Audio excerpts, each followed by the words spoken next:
जालन्यामध्ये मनोज जरांगेंनी घोडेस्वारी केली आहे। कार्यकर्त्यांच्या आग्रहापोटी जरांगेंनी घोड्यावरून फेरफटका मारलाय। दरम्यान मराठ्यांच्या अधिवेशनासाठी 70 ते 80 लाख मराठे दिल्लीला जाणार असल्याची माहितीही यावेळी जरांगेंनी दिली आहे।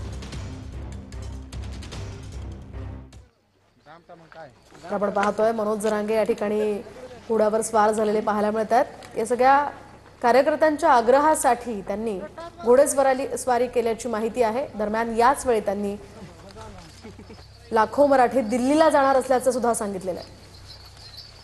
सध्या एकीकडे ओबीसी विरुद्ध मराठा असा हा आरक्षणावरून संघर्ष पेटलेला असताना या ठिकाणी वेगवेगळ्या प्रतिक्रिया खरं तर नेत्यांच्या येत आहेत आणि हे वेगळं काहीसं रूप जरांगेंचं इथे पाहायला मिळत आहे। जरांगे पाटील घोडेस्वारी करताना पाहायला मिळाले।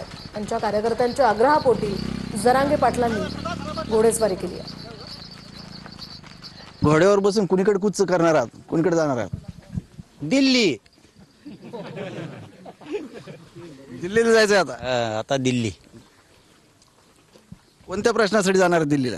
नाही नाही मराठ्यांचं अधिवेशन आहे त्याच्यासाठी। आता असं नाही की काही मागणी किंवा असं अजिबात नाही, असं अजिबात नाही।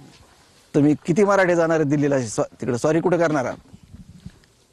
70-80 लाखापर्यंत मराठी दिल्लीला जातील। देशातले किती येत आहेत आता बघूयात।